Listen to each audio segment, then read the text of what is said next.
بسم الله الرحمن الرحیم.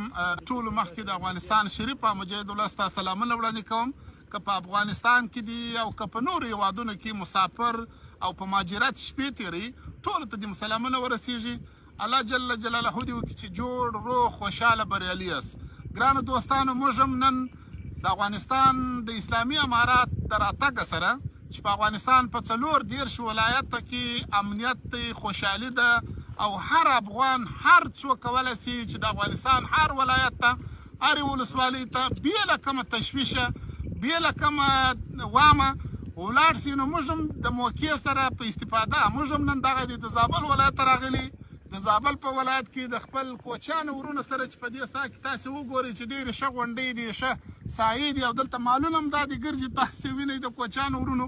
نو د دوی سره رالو، دلته دوی هم موږ ته میلمه نوازۍ ست وکړي چې رالو چای مای ورسره وخورو او په د دوی د احواله څه هم ځان خبر کړي چې د کوچیانو ورونو څنګه احوال دی.